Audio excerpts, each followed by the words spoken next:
Magandang gabi, welcome po sa Usapang Loan at Online Lending. To this video, pag-usapan natin ang tungkol po sa isa na namang online lending app na ngayon po ay medyo namamayagpag sa iba't ibang mga ads sa iba't ibang mga social media. Napansin ko ito na madalas po siyang lumalabas. Ewan ko lang kung napansin nyo din ba ito. Pero alamin natin kung itong online lending app na to ay maganda ba na uutangan or sandalan natin sa panahon ng ating pangangailangan ng pera. So baka naman nangailangan ka na, mas lalo ka pang ibabaon nila. So bago pa natin ipagpatuloy ang pagbanggit sa 5 factor para sa pag-review ng isang online lending app, inanyayahan muna namin kayong mag-subscribe sa Usapang Loan at Online Lending para palagi kayong updated sa aming mga bagong uploads, especially with regards to online lending app and mga cooperative. So yan po yung additional na natin ngayon. So ang pakilala natin ang iba't ibang mga cooperatives na maaaring doon talaga maganda mangutang or umutang para kayo po ay hindi baon lalo sa sa utang dahil yung interest po ng mga cooperative ay makatao. Oo.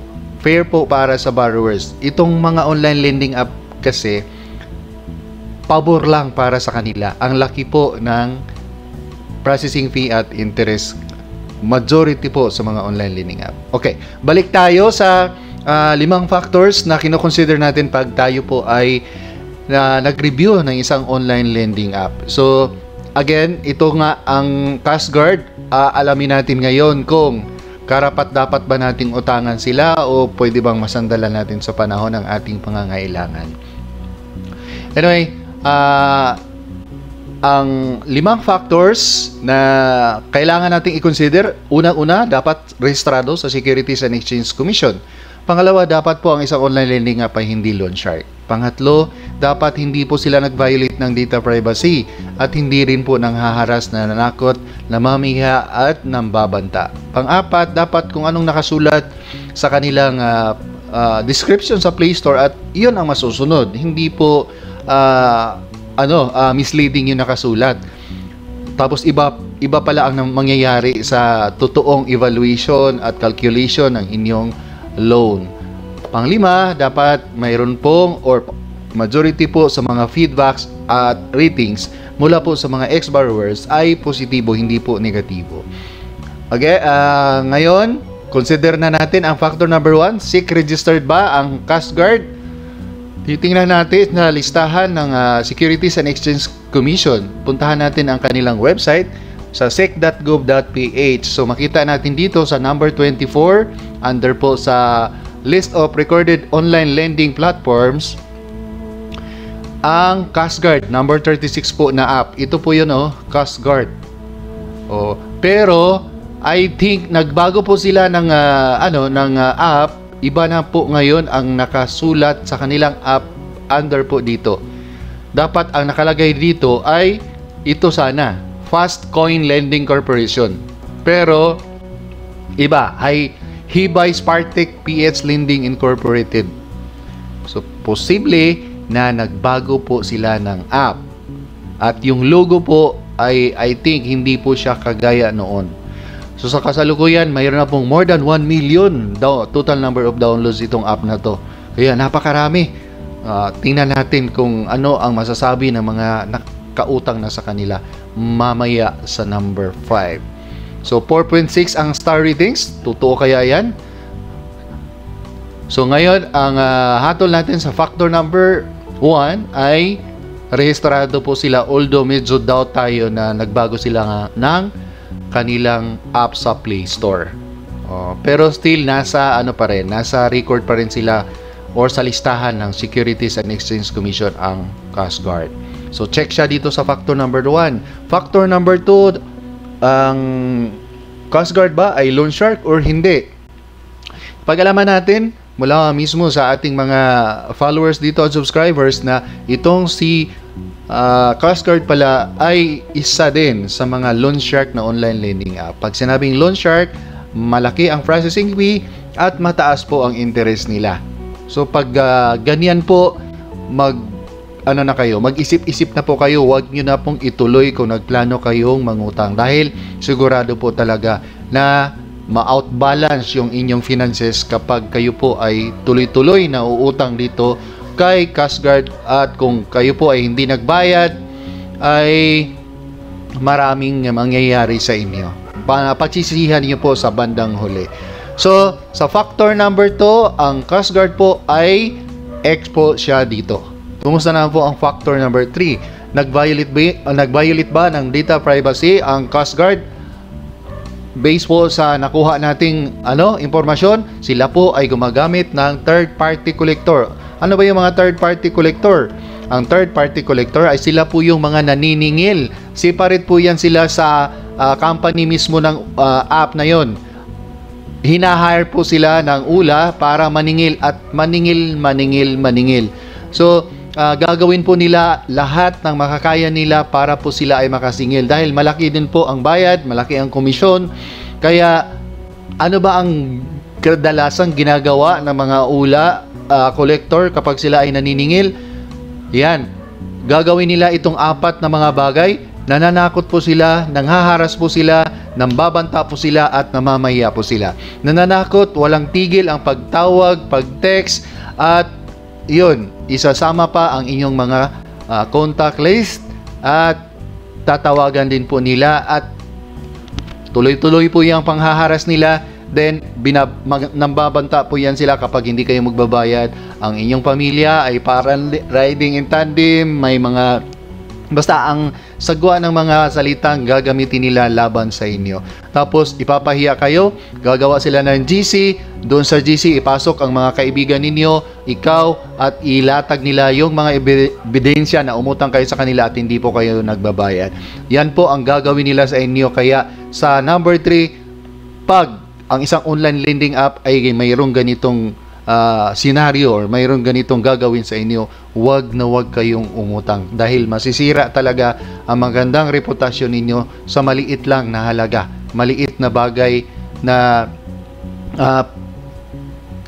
wala naman kayong planong takbuhan yung utang ninyo, pero may mga instances talaga nga hindi natin mapipigilan or makontrol yung mga pangyayari, kaya minsan ang iba na delayed, kaya yung mga ULA collectors dire-diretso nang nanghaharas sila. Imbis na may plano pang magbayad, ayun, hindi na binabayaran dahil po sa mga kagagawa ng mga ULA collectors. So sa factor number 3, ang Coast Guard po ay expo dito. How about ang factor number 4? Ang description nila sa app dapat tugma at hindi po misleading. So tingnan natin ang about this app at dito nakalagay ang kanilang mga description.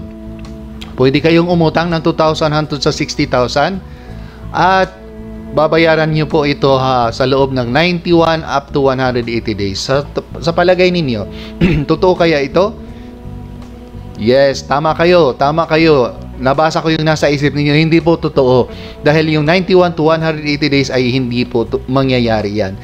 Ang totoong mangyayari ay 7 days lang po, maniningil na yan sila. 7 days lang po ang repayment period na ibibigay or ang term na ibibigay nila sa inyo. So, misleading po itong nakalagay dito. At ang kanilang interest po, ang nakalagay dito ay up to 24%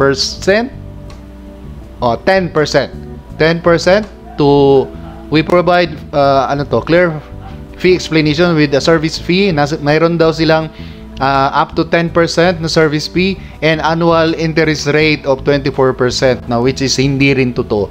Ang mga online lending app ay nasa 0.75 to 2% per day ang mga interest rate na pinapairal or pinapatupad po nila. Kaya dito po sa kanilang description sa app, napaka-misleading, kaya expose si Coast Guard dito. So yan po ang number 4. Number 5, kumusta naman po ang review mula po sa mga ex-borrowers nila? Gaya ng sinabi ko kanina, nakakuha sila ng 4.6 star ratings. So magbabasa tayo dito ng kanilang review. Ang daming review dito. umabot na po sila ng 96,000. Pero magbasa lang tayo ng konti. At kadalasan po sa mga nagbigay ng magandang review ay hindi pa po nakautang. Ito ay estilo ng mga online lending app na bago po sila isalang sa evaluation ng kanilang loan application ay mag-rate muna sila or magbigay muna ng positibong feedback para ma-priority sila. Then yung iba hindi na nabalikan after sila magka-problema sa app, kaya manatiling positive. Pero magbasa tayo ng isang totoong nangyayari. Itong kay Cherry Lee Season. Bago lang to August 7, 2025. At first, I thought this was one of the best loan app. The best loan app I had installed. They approved my loan for 3,500, but I only received 2,100. So 3,500 ang na-approve niyang loan, pero ang natanggap lang niya ay 2,100. So saan ba yung 1,400? Ang 1,400 ay yun po ang tinatawag na processing fee or service fee. So halos kalahati ng inyong loan ay mawawala. Ibabawas po nila. Okay lang sana kung hindi na yan ibabalik. Problema kasi before 7 days sisingilin nila kasama po yung processing fee plus nagpatong pa po sila ng interest unless kasama kayo doon sa naka-avail ng promo na first loan, wala pong interest. Mayroon pong mga promo ang mga ula para lang po makainganyo or mainganyo yung umutang yung iba. So ituloy natin. Now they are asking me to repay the full 3,500 within just 7 days without giving me any option to choose the repayment term. So 7 days lang. Wala nang ibang option dyan. Kailangan niya pong ibalik within 7 days. I am very disappointed. I was expecting to be able to extend the repayment period, but instead, I am being forced to pay the full amount. I truly regret installing this app. So nagsisisi na siya. Kaya iba pa naman ang mga online lending app ngayon. Wala nang pasikot-sikot, dire-diretso na makatatanggap ninyo ang pera, unlike po before na mayroon pa mga evaluation na mapagkahaba-haba. Ngayon ang dali na lang, kaya mas mas madali pang mag-loan kaysa mag-cancel ng inyong loan. So wala nang atrasan pag na-approve na po kayo. Dahil sa ayaw sa gusto ninyo, kukunin ninyo man o hindi ang pera, maniningil pa rin yan sila sa inyo. Kaya kawawa kayo kapag hindi nyo po i-claim yung pera tapos isingilin kayo, at ang masaklap kapag hinaharas pa kayo kahit hindi nyo ginamit yung pera. So sa factor number 5, hindi po maganda ang Coast Guard. Hindi maganda ang review ng kanilang mga ex-borrower. Kaya ex siya dito. So to summarize, sa 5 factors, isa lang po ang nakuhang check ni Coast Guard. Kaya kami po dito sa Usapang Loan at Online Lending, hindi namin rekomendado ang Coast Guard para utangan ninyo. So as matagal na kayong siguro nagsubaybay sa amin, I will prepare na i-recommend sa inyo na umutang kayo sa mga cooperatives. Kailangan magpa-member, pero marami pong benefits kapag kayo po ay member ng cooperatives, hindi lang po sa loan. Ang dami pong mga benepisyo, kasama na po dyan, na mayroon pong pamimigay ang mga cooperative during may mga meeting at may special holiday, for example sa Pasko or mga anniversary. Ang dami pong pamigay ng mga cooperative. Then mayroon din po kadalasan, majority po sa mga cooperative mayroong insurance. Maganda ang coverage ng insurance, at kasama din po dyan ang mga mortuary or dayong na hindi mo na kailangan pumila pa sa Kapitolyo or sa LGU para lang humingi ng tulong. Ang mga cooperative ay nag-provide po niyan, at napaka-minimal lang po ang babayaran. Para matulungan kayong ma-locate ang magandang cooperative dyan sa lugar ninyo, mayroon na po tayong app na makakatulong sa inyo para madali nyo pong makita kung mayroon pong magandang ano dyan, co-op sa inyo. I-recommend ko sa inyo ang ano na to, ang app na to, MNP Your Co-op Guide mobile app. So ito po yung app na to. Pwede niyo po yang ma-install, at pag na-install nyo po yan, i-search nyo lang ang zip code dyan sa lugar ninyo at makita nyo na kung anong cooperative ang nasa lugar ninyo, at mayroon pong address at mayroon pong mga contact number. So makakatulong po yan para makapag-locate kayo ng magandang cooperative na hindi na kayo malinlang, ma-mislead sa mga online lending app, kundi sa co-op na kayo mangutang. Ang kagandahan dyan, hindi po kayo customer ng cooperative, kundi isa din po kayo sa magiging miyembro.